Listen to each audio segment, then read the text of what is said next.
여러분, 제가 읽은 책 중에 도널드 맥컬로우라는 사람이 쓴 모자람의 위안이라고 하는 책이 있습니다. 모자람의 위안이라고 하는 제목의 책이에요.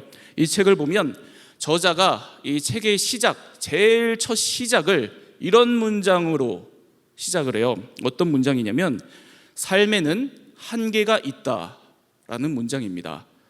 삶에는 한계가 있다는 겁니다. 우리 삶에 늘 한계가 있다는 거예요. 한계 없는 인생은 없다는 겁니다. 다 할 수 있으면 좋은데 할 수 없는 게 있다는 겁니다. 다 가질 수 있으면 좋은데 가질 수 없는 게 있다는 겁니다. 모든 것이 다 성공하면 좋은데 실패할 때가 있고 문제가 있을 때가 있다는 겁니다. 이렇게 우리 인생에는, 우리 삶에는 한계가 있다는 이야기로 이 책이 시작을 합니다.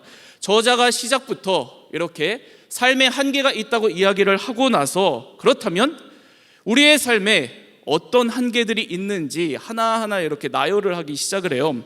이런 한계들입니다. 여러분 들어보세요. 자식들의 결정이 우리를 아프게 하지만 어떻게 할 수가 없다. 아직 의지하고 싶은 일들이 많은데 부모님이 일찍 돌아가신다. 결혼 생활은 실망의 연속이다. 꿈꾸던 일은 세월이 지날수록 희미해진다. 이전에 아무렇지 않게 해왔던 일들이 점점 하나씩 쉽게 하기 힘들어진다. 몸에 문제가 생기고 쇠약해진다. 관계가 꼬여간다. 돈은 바닥난다. 이렇게 줄줄줄줄 우리가 경험할 수 있는 인생의 한계들을 나열해서 쭉 설명을 합니다. 이렇게 쭉 얘기를 하면서 이 모든 삶의 한계들이 때때로 우리의 마음을 약하게 만들고, 그리고 심할 때는 우리를 두려움에 빠뜨린다. 그래서 우리 신앙에 있어서도 큰 어려움을 마주하게 될 때가 있다는 그런 이야기를 합니다. 여러분, 오늘 우리의 삶에 한계가 있죠. 여러분, 한계 있습니다. 그렇죠? 여러분들은 지금 어떤 삶의 한계를 경험하고 계신가요? 여러분, 늘 언제나 우리의 삶에 크고 작은 한계들을 우리가 마주하면서 삽니다.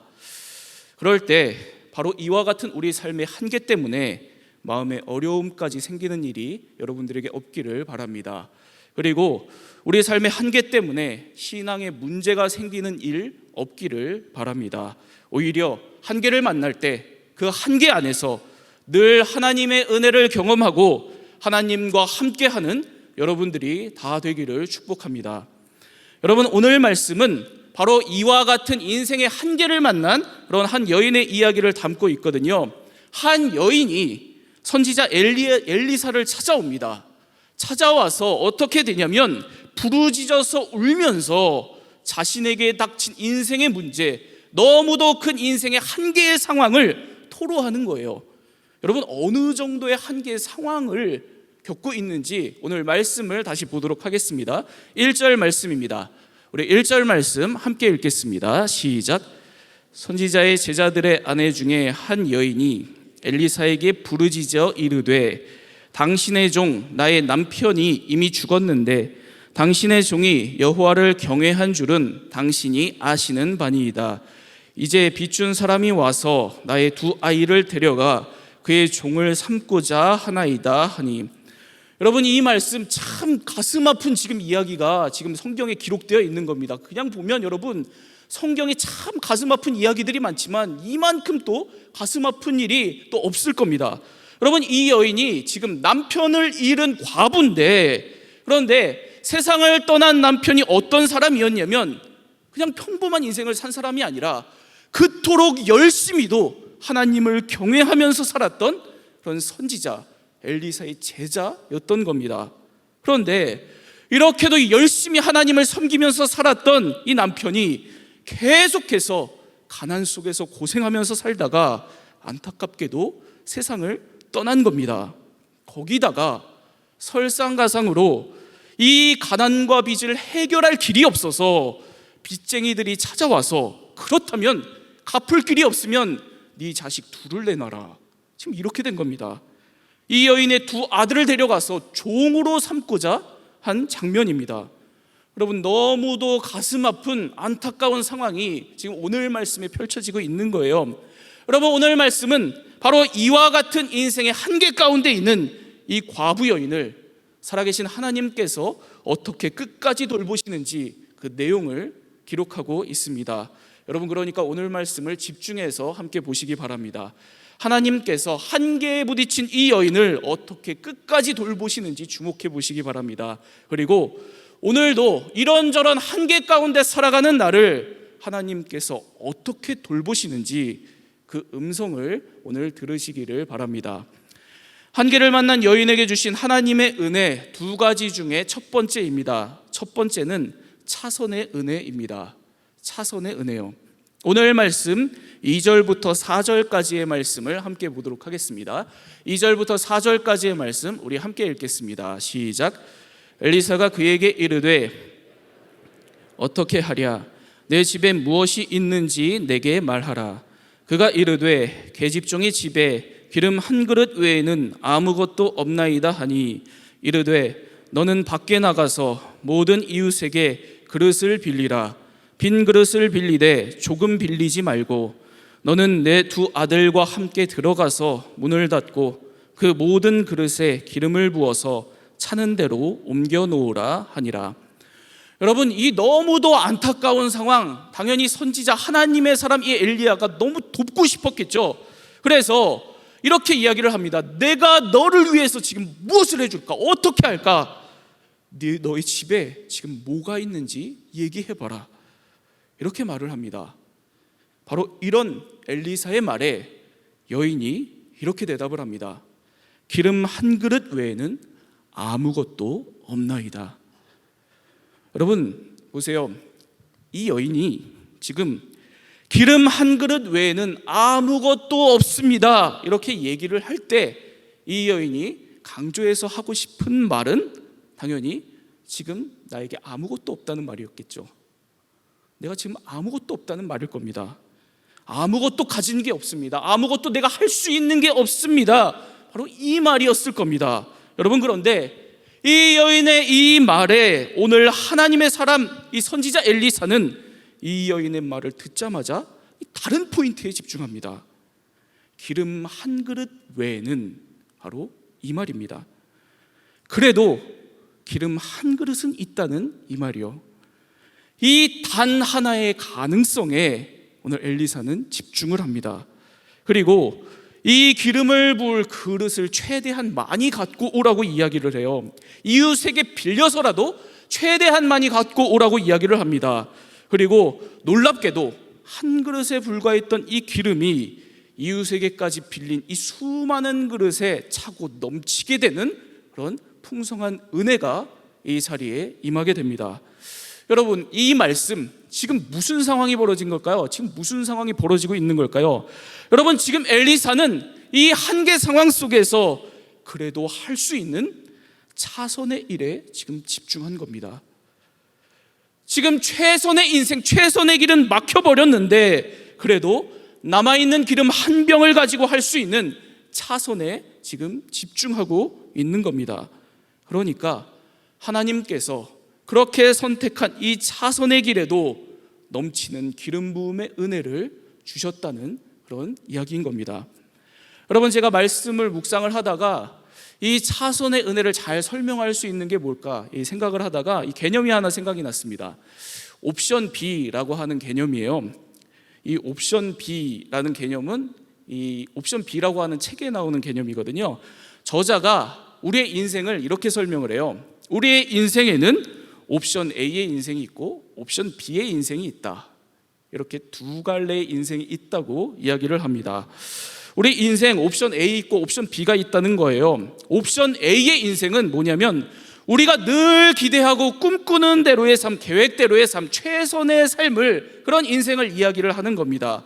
반대로 옵션 B의 인생은 뭐냐면 우리의 기대가 다 좌절되고 어쩔 수 없는 인생을 살아가게 될 때 바로 그 차선의 인생, 차선의 삶을 표현하는 말입니다. 내 인생이 기대하는 대로 흘러가지 않는 겁니다. 실패를 경험하고 병에 걸리고 사랑하는 사람을 잃게 되고 이런저런 한계들로 인해서 내가 그렇게도 기대하는 최선의 인생이 아니라 차선을 살아가게 되는 그 순간, 이 인생의 길을 옵션 B라는 말로 표현을 해요. 여러분, 이 옵션 B라고 하는 개념에는 이 배경이 있거든요. 이 책의 저자가 이 셰릴 샌드버그라고 하는 사람입니다. 사진 속의 저분이거든요. 누구냐면 얼마 전에 이 사임을 했는데 전 페이스북 이 최고 책임 운영자였습니다. 그리고 미국의 여성 리더로 굉장히 손꼽히는 분이거든요.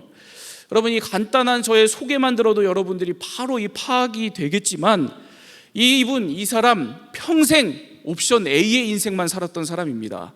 잘 나갔던 사람이에요. 자신이 생각하고 기대한 대로 인생이 그렇게 술술 풀렸던 그런 사람이었습니다. 그런데 어느 날 이분이 남편을 사고로 잃게 됩니다. 그때 너무 큰 충격을 받아요. 그 슬픔에서 빠져나오지를 못합니다. 그러다 보니까 그 삶이 하나 둘씩 깨져가기 시작을 한 겁니다. 이전의 인생으로 돌아가지를 못하게 됩니다. 그러던 어느 날 친구하고 이런 대화를 나눠요. 내가 지금부터 아빠 없이 우리 애를 어떻게 키우지?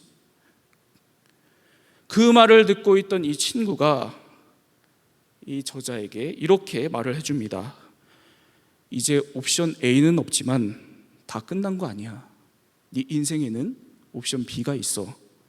옵션 B를 선택하는 것에서부터 다시 시작해보자. 이런 이야기를 해줍니다. 이 친구의 말을 들은 이 셰릴 샌드버그가 그날부터 자신에게 주어진 이 옵션 B, 차선의 삶을 능동적으로 살기로 선택을 합니다. 그리고 살아요. 그러니까 놀랍게도 그렇게 자신이 이 차선의 삶을 스스로 선택하고 살아나갔을 때 놀랍게도 자신의 인생에 큰 회복과 성장이 있었다고 고백을 합니다. 여러분, 옵션 A가 안 되더라도 없더라도 다 끝난 거 아닙니다. 반드시 우리 인생에는 옵션 B가 있습니다. 그리고 우리 하나님의 사람들에게는 반드시 그 옵션 B의 인생에도 하나님께서 함께 하십니다. 여러분, 옵션 B의 인생에도 이 하나님께서 함께 하신다는 것을 가장 잘 알고 있었던 사람이 바로 이 오늘 말씀에 등장하는 이 엘리사거든요.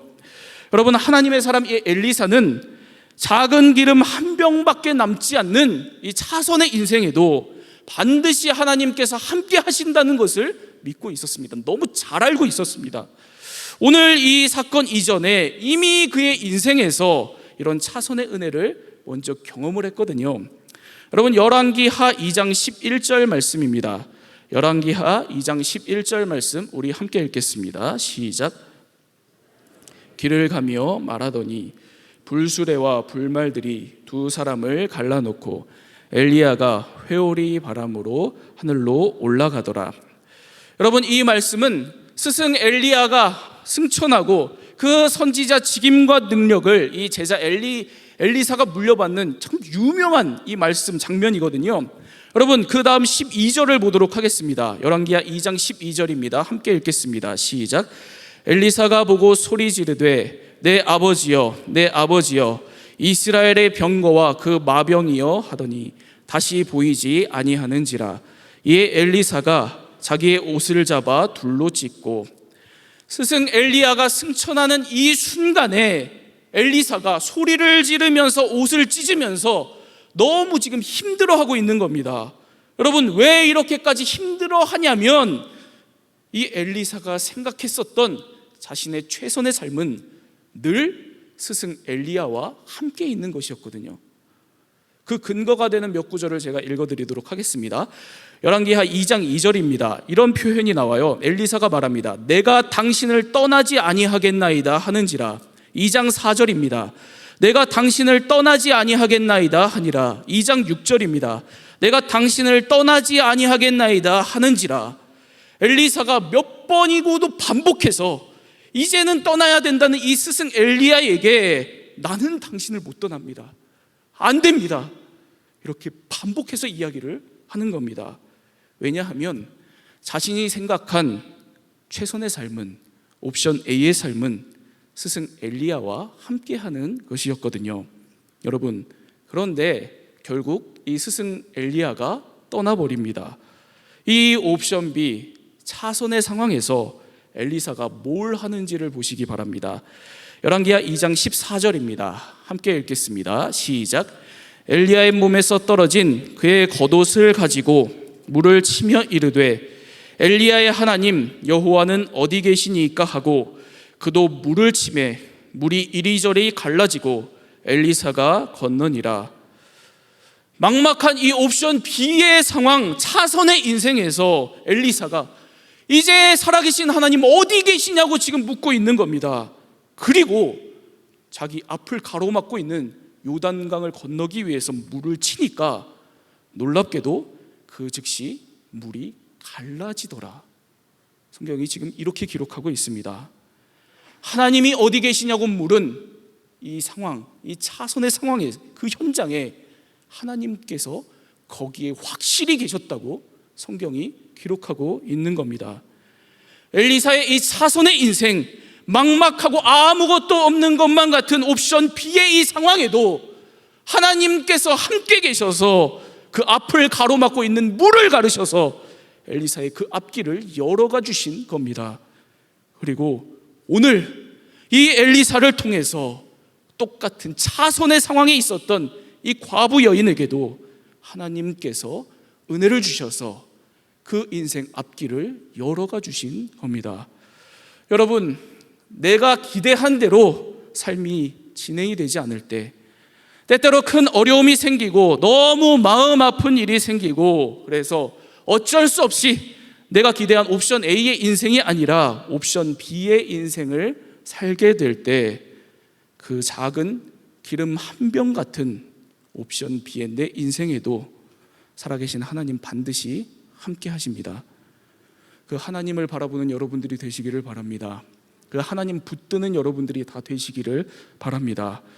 하나님께서 그런 여러분들의 앞길을 반드시 열어가 주실 겁니다. 하나님, 제가 이 옵션 B의 이 상황에 어쩔 수 없이 오늘 처해 있지만 이 상황 가운데 더 하나님을 붙들게 하여 주옵소서. 이 차선의 길에도 함께 하시는 하나님, 하나님의 능력으로 제 인생을 만들어가 주옵소서, 열어가 주옵소서. 저의 가족의 인생을 주님 열어가 주옵소서. 이렇게 기도하며 우리 인생의 한계 속에서 하나님의 은혜를 경험하며 나아가는 우리 모두가 다 되기를 바랍니다. 하나님께서 반드시 우리 인생을 최선보다 더욱 귀한 차선의 길로 열어가 주실 겁니다. 여러분, 한계를 만난 이 여인에게 주신 하나님의 은혜 두 번째입니다. 두 번째는 의욕의 은혜입니다. 의욕의 은혜요. 살아갈 의욕을 부어주시는 은혜입니다. 오늘 말씀 5절부터 7절까지의 말씀을 보도록 하겠습니다. 5절부터 7절까지의 말씀 우리 함께 읽겠습니다. 시작. 여인이 물러가서 그의 두 아들과 함께 문을 닫은 후에 그들은 그릇을 그에게로 가져오고 그는 부었더니 그릇에 다 찬지라. 여인이 아들에게 이르되 또 그릇을 내게로 가져오라 하니 아들이 이르되 다른 그릇이 없나이다 하니 기름이 곧 그쳤더라.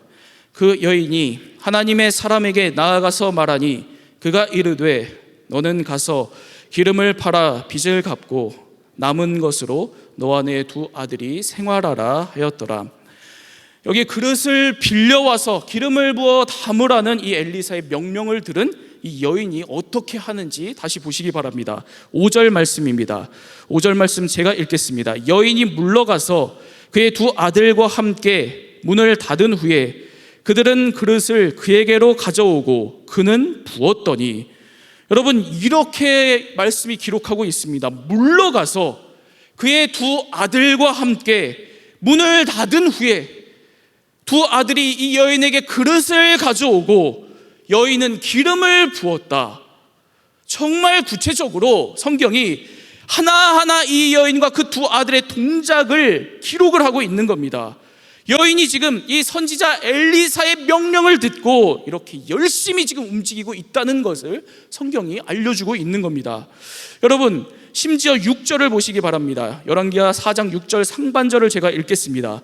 그릇에 다 찬지라. 여인이 아들에게 이르되 또 그릇을 내게로 가져오라 하니. 이 여인이 심지어 가져온 모든 그릇이 다 기름으로 찼는데도 아들에게 그릇을 더 가져와라. 지금 이렇게 이야기를 하고 있는 겁니다. 이렇게 지금 적극적으로 지금 행동을 하고 있는 겁니다. 여러분 기억나시나요? 이 여인은 엘리사 앞에서 우리 집에는 이제 아무것도 남은 게 없다고 넋두리만 늘어놓고 있었던 그런 여인이었습니다. 삶의 한계 앞에서 무기력하게 의욕을 다 잃어버리면서 그렇게 살고 있었던 여인이었잖아요, 여러분. 그런데 지금 이 변화된 모습을 보시기 바랍니다. 완전히 달라져 있죠. 열심히 그릇을 빌리고 이 기름을 붓고 있습니다. 이렇게 살아갈 의욕이 완전히 회복되어 있는 것을 지금 우리가 이 말씀 장면에서 볼 수 있습니다. 그 의욕을 가지고 계속 그릇을 빌리고 기름을 부으니까 놀랍게도 작은 병 안에 담겨 있었던 기름이 줄어들지를 않고 빌려온 모든 그릇에 이 기름이 다 담길 정도로 넘치게 됩니다. 이 기름을 팔아서 빚을 갚고 남은 것으로 이 가족이 생활할 수 있을 정도까지 하나님의 은혜가 이 자리에 부어진 겁니다. 여러분, 오늘 우리들이 여러 삶의 이 한계를 보내면서 다시 한번 오늘 내 자신에게 물어야 될 질문이 바로 여기 있습니다. 여러분, 오늘 여러분들의 의욕은 어떠십니까? 살아갈 의욕은 괜찮으십니까? 신앙의 의욕은 여러분 괜찮으십니까? 내가 오늘도 열심히 잘 살아보겠다, 내가 오늘도 신앙생활을 잘 해나가보겠다, 이 의욕이 지금 괜찮냐는 그런 말씀입니다. 여러분, 아무리 하나님께서 우리 인생의 빈 그릇을 넘치도록 채워주셔도 내가 하나님을 오늘도 제대로 믿고 살아갈 이 의지, 이 의욕이 없다면, 내가 이 무기력을 떨쳐낼 의욕이 없다면 우리 인생은 다시 빈 그릇으로 가득해질 뿐입니다. 빈 그릇만 남을 뿐입니다. 그래서 하나님은 오늘 이 여인의 의욕을 회복시키는 놀라운 은혜로 이 자리에 역사하신 겁니다. 이 여인에게 부어진 이 살아갈 의욕의 은혜가 오늘 여러분들에게도 임하기를 바랍니다. 내가 오늘 다시 한번 제대로 살아보겠다, 내 인생, 내 신앙 제대로 살아보겠다, 바로 이 의지와 결심을 하나님 앞에서 회복하는 저와 여러분 우리 모두가 다 되기를 축복합니다. 여러분, 제가 이 의욕의 은혜로 이 인생의 한계를 극복한 사람이 누가 있을까 생각을 하다가 이분이 떠올랐습니다. 사진 속의 이분 너무 유명한 분이죠. 이지선 자매입니다. 다들 잘 아실 거예요. 20년 전에 이분이 이 23살 이 대학생 때 교통사고로 이 전신에 큰 화상을 입게 되죠. 그래서 40번이 넘는 큰 수술을 계속해서 합니다. 그게 20년 전의 일이에요. 그리고 20년 동안 지금은 너무도 다행히 잘 이분이 회복되어서 재활병원을 세우시고 또 한동대학교 교수님으로 주변에 아주 선한 영향력을 끼치면서 살아가고 계십니다. 최근에 이분이 오래전 20년 전에 그 아픈 사건을 경험을 하고 20년 동안 어떻게 살았는지 이 회고하는 책을 하나 냈습니다. 꽤 괜찮은 해피엔딩이라는 제목의 책이거든요. 이 책을 보면 이분이 어떻게 그 인생의 한계를 오랜 시간 동안 싸우면서 극복하면서 살 수 있었는지 서문에 바로 이런 짤막한 이야기가 하나 나옵니다. 이분이 사고를 당한 후에 그 이후의 인생이 동굴 같았답니다. 그렇게 표현되어 있어요. 내 인생이 동굴 같았다고. 앞이 보이지 않았다, 깜깜했다, 너무도 막막한 그런 동굴 같은 인생이었다. 그래서 여기가 내 인생 끝이구나, 더는 못한다, 이제 그만해야 되겠다, 이런 부정적인 생각을 반복해서 했답니다. 계속해서 이런 부정적인 생각이 들었대요. 그런데 그럴 때마다 마음속에서 이런 작은 소리가 들려오더랍니다. 여기가 끝이 아니야. 여기가 끝이 아니야.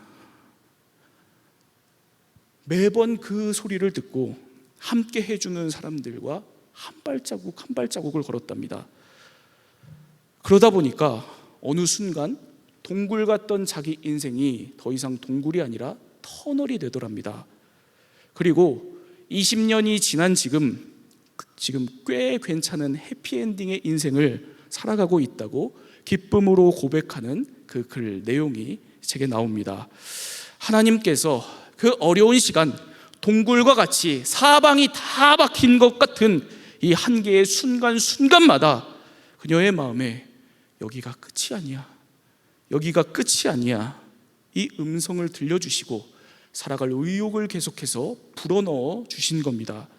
그리고 작은 기름 같은 그녀의 인생을 넘치는 선한 영향력의 인생으로 이끌어 주신 겁니다.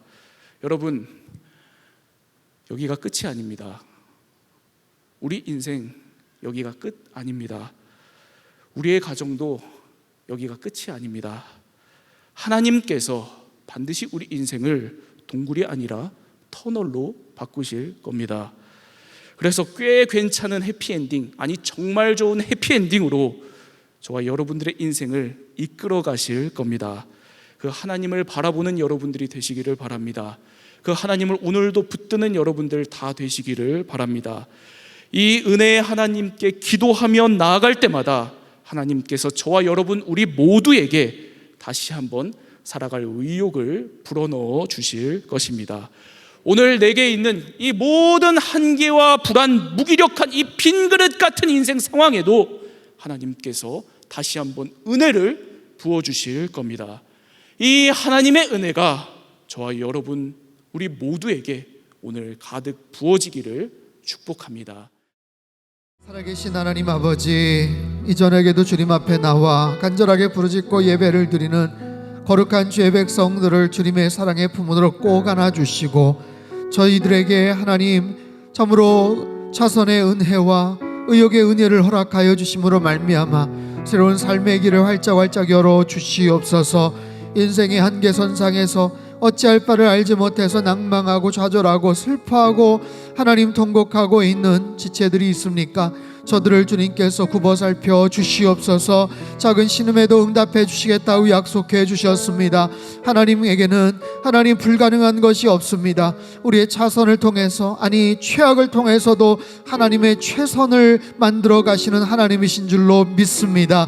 살아 역사하시는 하나님만을 더욱더 의지하며 바라보며 경외하며 예배하는 하나님의 거룩한 백성들 다 되게 인도하여 주시옵소서. 나라와 민족 앞에 하나님 참으로 세계 선교와 또 여러 가지 해외 복잡하고 정말 전쟁의 위기와 또 하나님 전염병과 경제적인 여러 가지 어려움 속에서 고통 가운데 있는 그런 많은 사람들에게 하나님께서 살아계신 하나님이시고 우리의 참된 소망임을 저희들 분명히 깨닫게 하여 주시옵소서. 하나님, 환우들을 위해서 기도하였습니다. 무더위 가운데에서 또 여러 가지 절망 가운데서 슬퍼하고 좌절하는 저들을 주님께서 굽어 살펴 주시옵소서. 상한 갈대를 꺾지 않으시고 끄지 않은 참으로 심지를 끄지 않으시는 주님의 놀라운 은혜와 그 사랑으로 말미암아 모든 연약한 환부들을 주님께서 다 끌어안아 주시고 하나님 보혈의 손으로 어루만져 주시고 안수하여 주실 때에 급속한 치유가 있게 하여 주시옵소서. 오장육부 배부깁스간 곳에 있는 모든 연약한 부위들을 주님의 보혈의 손으로 하나님 어루만져 주시옵소서. 깨끗게 낫게 하여 주시옵소서. 모든 아버지 하나님 여러 가지 치명적인 그런 병에서도 깨끗하게 나음을 얻고 주님의 살아계심을 찬양하며 살아갈 수 있도록 주님 축복하여 주시옵소서. 우리의 모든 가정과 자녀들과 하나님 일터와 직장과 진로와 재정적인 여러 가지 어려움과 낙심 속에서 저희들은 한숨을 쉬고 어찌할 바를 알지 못하지만 하나님 정말 주님께서 우리의 산소망 되심을 믿습니다. 우리의 연약한 빈 그릇에 하늘의 풍성한 은혜와 성령의 하나님 담비를 날마다 흡족하게 내려주시고 충만하게 채워 주시옵소서. 주시옵소서. 하나님 아버지, 참으로 예배가 생명입니다. 우리의 삶 속에 무너진 예배의 장막을 다시 한번 회복할 수 있도록 주님 축복하여 주시옵소서. 주일 예배 나오는 모든 성도들, 그들의 심령 가운데 하나님 참으로 주님을 경외하며 주님 앞에 영과 진리로 참된 예배를 드리는 하나님의 거룩한 백성들 다 될 수 있도록 주님 축복하여 주시옵소서. 날마다 성령님의 은혜 가운데 거하며 살아가기를 원합니다. 하나님, 우리들은 너무나도 연약합니다. 너무나도 부족합니다. 너무나도 완악합니다. 하지만 선한 목자 되시는 예수 그리스도의 그 음성을 날마다 듣고 순종하며 하나님께서 인도하시는 의의 길, 평탄한 생명의 길로 날마다 하나님 인도함을 받아 살아갈 수 있도록 주님 축복하여 주시옵소서. 하나님, 무더위 가운데 우리의 건강을 지켜보아여 주시고, 특별히 이번 여름 수련회와 모든 성경학교와 캠프를 통해서 우리의 믿음이 다시 한번 견고하게 세워지고 하나님 예수님만이 우리의 참된 살아있는 소망임을 하나님 경험하며 주님 앞에 찬양과 영광과 존귀를 올려드리는 귀한 여름 될 수 있도록 축복하여 주시옵소서. 이전에게도 귀한 물질 주님 손에 의탁을 드리는 모든 손길들 위에 하늘의 신령한 복과 땅이 기름진 복으로 넘치도록 부어 역사하여 주시고, 하나님 드려진 모든 예물이 하나님의 뜻 가운데 아름답게 사용될 수 있도록 축복하여 주시옵소서. 이제는 우리 주 예수 그리스도의 크신 은혜와 하나님 아버지의 극진하신 사랑하심과 성령님의 교통하심의 역사가 날마다 살아계신 하나님의 놀라운 권능의 능력과 채우심의 역사들을 경험하며 주님 앞에 영광과 찬양을 올려드리는 삶을 살아가기를 간절히 소망하는 예배드린 모든 주의 백성들, 그들의 가정과 일터와 건강과 자녀들의 앞길 위에 이 나라 민족 흩어진 모든 열방 위에 이제로부터 영원토록 함께 하시기를 간절히 축원하옵나이다. 아멘.